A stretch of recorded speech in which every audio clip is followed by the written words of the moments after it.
ओम शांति। आज साकार महावाक्य 24/3/2026। मधुर संतानगण, तुम मानक गृहस्थ व्यवहार रही पद्म फूल भली पवित्र रहा पड़ो। एकमात्र बाबा मतरे ही चलवाकू हेब। कौनसी प्रकारर अपसेवा करिबार नाही। प्रश्न, क्यों पिलानको माया जोरे पंजा अर्थात चापुड़ा मारी थाए? सबुठारु बड़ लक्ष्य कौन? उत्तर, जो पिलामाने देह अभिमानी रही थांती माया से मानक जोरे पंजा मारी दे थाए, जहाद्वारा से माने नाम रूप रे फसी जाती। देह मान आसीबा अर्थात मायर थापड़ लगे, यह द्वारा पद मध्य भ्रष्ट हो जाए। तेबे देह अभिमान को समाप्त करना ही बहुत उच्च लक्ष्य अटे। बाबा कहते पिला माने देह मानी हुआ, जेपरी बाबा आज्ञाधीन सेवक अटंती, केते निरहंकारी अटंती, सेहीपरि निरहंकारी हुआ। तुम भितर कौनसी प्रकारर अहंकार न रहू।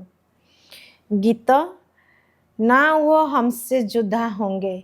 ओम शांति। पिला माने गीत शुणी कहते आमे बाबांकर थिलु एवं बाबा आमर थिले, जेते बेले आमे ब्रह्म लोकरे थिलु। तुम मानकु ज्ञान तो भल भावरे मिल जाउची। तुमे जानिछ जे आमे माने पूरा चक्र लगाई सारिछु, एबे पुणी आमे तांकर होइछु। से कल्प पूर्व भली पुनर्बार राजयोग शिक्षा देई स्वर्गर मालिक करिया पई आसीछंती। बाबा कहउचंती हे संतान माने, तेबे तुमे माने मोर संतान होई कौन एठारे मध्य मधुबन रे बसी जीव कि ना? तुमे निजर गृहस्थ व्यवहार ही पद्म फूल भली पवित्र रुह। पद्म फूल पानी रे थिले मध्य पानी ठारू ऊपरे थाए, ताहा देहरे पानी मध्य लागे नाही।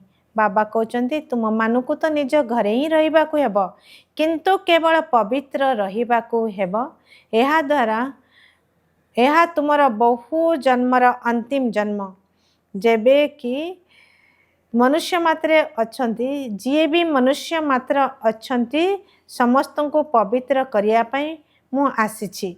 समस्तंकर सद्गति दाता पतित पावन केवल जणे ही अटंती।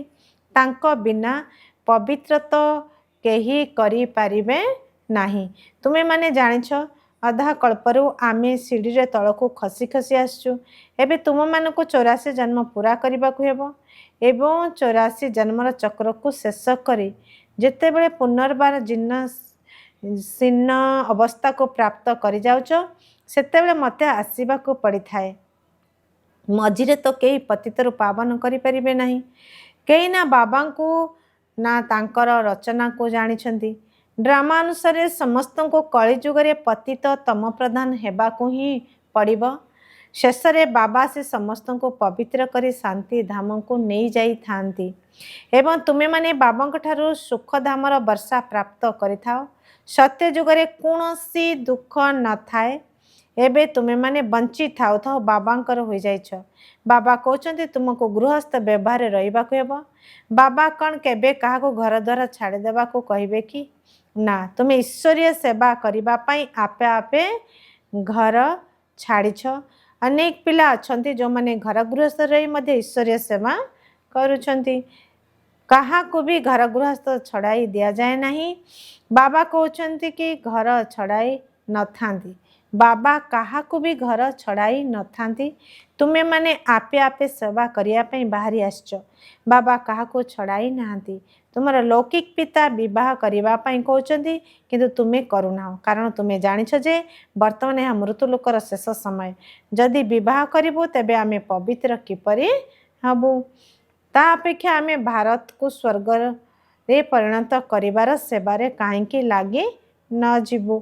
पिला माने चाहुचंते राम राज्य आसु, डाकुचंते ना हे पतित पावन सीताराम, हे राम एठा को आसी भारत को स्वर्ग रे परिणत कर। एक कथा कहउचंती किंतु किछि भी बुझुनांती। सन्यासी माने कहउचंती वर्तमान सुख काकविष्टा समान। तेबे यह तो वास्तव कथा। एठारे सुख तो आदौ नहीं, केवल कही चलछंती किंतु कहारी बुद्धि रे नहीं। बाबा कौन दुख देबा पई ई सृष्टि को रचना करछंती कि? बाबा कहउचंती कौन तुमे भूली गलणी स्वर्ग रे दुखर नाम गंध न थाए, सेठारे कंस आदि कुआडू आसीबे? एबे बेहदर बाबा जहाँ शुणाउछंती तांको मत अनुसार चलिबाकू हेब। केही तो निज मतरे चाली निजर सत्यानाश कर देई थांती। आश्चर्य होई शुणती, कुहंती, भागंती अथवा विश्वासघातक होई जाती। सेमाने पुणी केते अपसेवा करिथांती। तेबे सेमानकर अवस्था कण हेब? सेमाने निजर जीवन को हीरा भली गढ़िबा परिवर्ते कौड़ी भली करि दियंती। शेष समय तुमको निजर सब किछि साक्षात्कार हब। एही भली चरणी कारणरू एही पद पाइली। एठार तो तुमको कौनसी पाप कर्म करिबार नाही, कारण तुमे पुण्यात्मा हेबाकू जाउछ। यदि पाप कर्म करिब तेबे 100 गुणा दंड मिलिब। जदिओ स्वर्गरे आसिब किंतु बिल्कुल कम पद पाइब। एठाकू तुमे माने राजयुग शिक्षा ग्रहण करिबा पई आसीच, किंतु केही तो प्रजा मध्य होई जाउछंती। पदरे बहुत पार्थक्य रहिছে ना, एक कथा मध्य बाबा बुझाउछंती। जदि यज्ञरे किछि देला परे पुनर्बार फेरस्त नहीं थांती, सेमानकू चंडाल जन्म मिली थाए। कई कई पिला पुणी एभली चलनी चालती जहाद्वारा तांकर पद कम हो जाए। बाबा बुझाउछंती एभली किछि भी कर्म कर नहीं जहाद्वारा राजाराणी हेबा परिवर्ते प्रजारे मध्य कम पद मिलिब। यज्ञ समर्पित हेबा परे पुणी जदि केही पलाई जाती तेबे सेमाने कि पद पाइबे, एक कथा मध्य बाबा बुझाउछंती। पिला माने कौनसी विकर्म कर नहीं, नचेत 100 गुणा दंड मिलिब। तेबे तुमे माने निजर अनिष्ट काहेकि करिब? जो माने एठारे रही सेवा करछंती सेमानकठारु मध्य गृहस्थरे रही सेवा करुतबा भाई भौणी माने बहुत उच्च पद पाई थांती।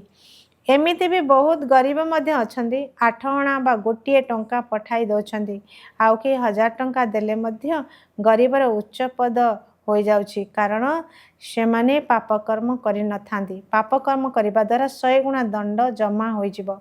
तुमको तो पुण्य आत्मा होई समस्तଙ୍କୁ सुख देबार अछि। यदि काहाकू दुख देल तेबे शेष समय अदालत बसिब, अर्थात विचार हब, साक्षात्कार मध्य हब जे तुमे एही कर्म सब करिछ, एबे दंड भोग कर, पुणी पद मध्य भ्रष्ट हो जिवो। केही केही तो सबु किछि शुणी मध्य उल्टा कर्म करि चलछंती। बाबा कहउछंती समस्ते मिलिमिशि रुह। जदि लुण पानी अर्थात परस्पर सहित संपर्क खराब करुच तेबे बहुत अपसेवा करे दौछ। जदि कहार नाम रूप आकर्षण आकर्षित होउछंती तेबे मध्य बहुत पाप हो जाउछि।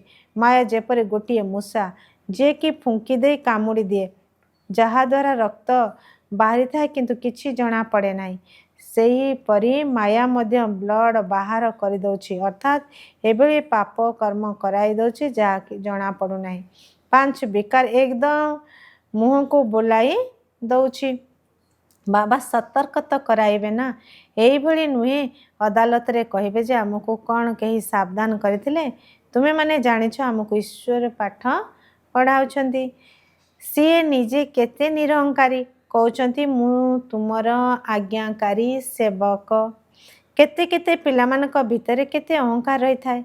बाबांकर होई सारिबा परे मध्य एभली एभली कर्म करथांती, से कथा न कहिबा भल।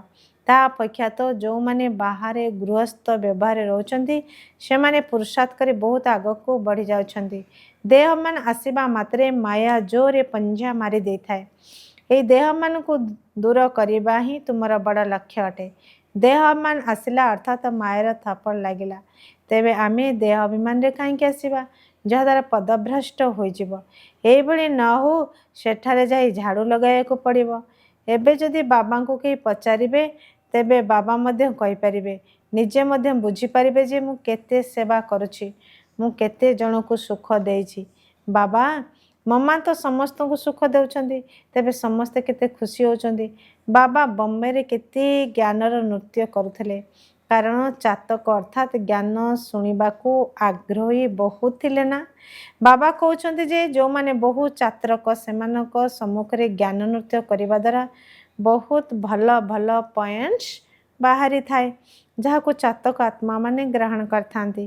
तुमको एही मध्य एही भली हेबाको पड़िबो, तेबे जाई तो अन्य मानक तुमको अनुकरण करेंगे। तेणु तुम मानक श्रीमत पर चलवाक पड़ो। निज मतरे चली बदनाम करने द्वारा बहुत अनिष्ट हो जाए थाए। एबे बाबा तुमको बुद्धिमान कर भारत दिन स्वर्ग थिला एबे तेबे एभली कौन कहीं भावुंट एक कथा मध्य कहते भारत भली पवित्र देश कहीं नहीं किंतु किछि भी बुझुना आमे भारतवासी स्वर्गवासी थिले सेठारे असरंती सुख थिला। गुरु नानक मध्य भगवान कर महिमा गान करी कहते जे सी आसी आत्मा रूपी मैला कपड़ा को सफा करथिले जहाँकर महिमा मध्य रही एक ओंकार किंतु शिवलिंग बदल रे अकाल तखत नाम रखी दौरान।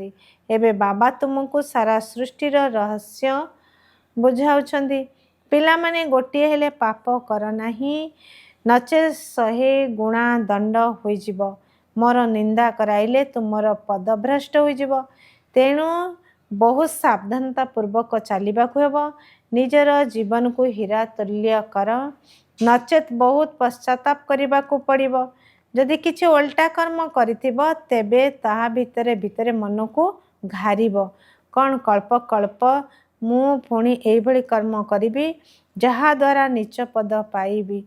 बाबा कहते जदि माता पिता को अनुकरण करने को चाहूच तेबे सत्यतार सहित सेवा करने को हेबो। माया तो केउठी ना केउठी फसी आसीबो। सेंटर मुख्य मानक तो बिल्कुल निरंकारी होई रहिबा दरकार। देख बाबा केते निरंकारी केते पिला तो अन्य मानक ठारू सेवा नौछंदी। बाबा केते निरंकारी से केबे भी काहा उपरे क्रोध करती नाही।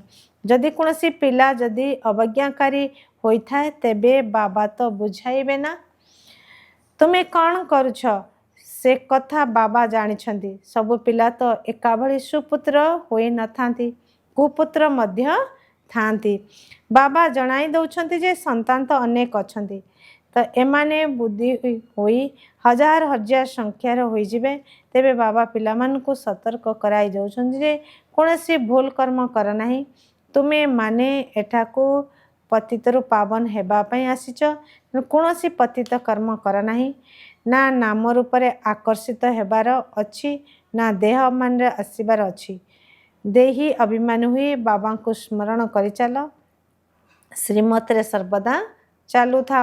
माया बड़ा शक्तिशाली तेणु बाबा सबु किछि बुझाई दौछंती। अच्छा धारणा पाई मुख्य सारांश 1 नंबर बाबा का सम्मान निरहंकारी हेबार अछि।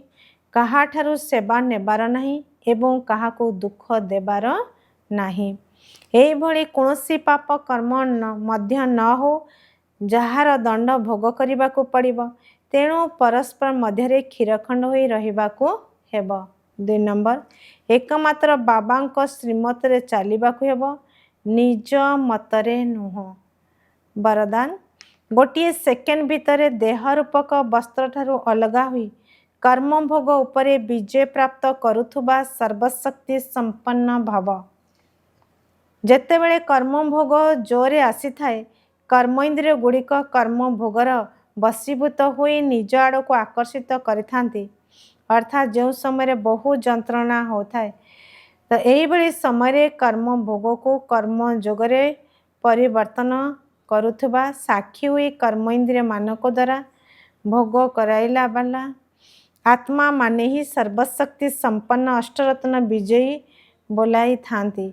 एथिपाई बहुत समय देह रूपी वस्त्र ठारू अलगा हेबार अभ्यास करिबा दरकार। यही वस्त्र दुनियार बा मायार आकर्षण रे टाइट अर्थात चिपी हुई रही नथिबो तेबे जाई सहजरे अलगा होई पारिबो। स्लोगान समस्तंक ठारू सम्मान प्राप्त करिबा पई निर्माण चित्त हुआ निर्माणता महानतार लक्षण अटे। अव्यक्त इशारा निश्चयर मूलदुआ को मजबूत करी सर्वदा निर्भय एवं निश्चिंत रुह। साकार जदि कई कई निमित्त श्रेष्ठ आत्मा तुम साथी रे अछंती तेबे कोनोसी कथा भी तांको ठारू प्रथमे जांच कराई तापरे कले निश्चय बुद्धि होई परिबो।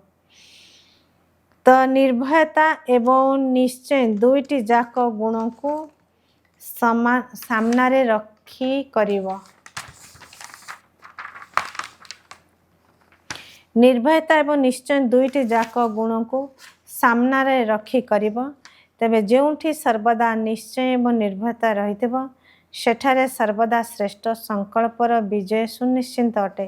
तेणु जहाँ भी संकल्प करुछ जदि सर्वदा निराकार एवं साकार बाबा साथी रे थिबे बा सम्मुख थिबे तेबे जांच करि परिबे निश्चय एवं निर्भयता सहित कर। या द्वारा समय मध्य व्यर्थरे नष्ट हेबो नाही। अच्छा, ओम शांति।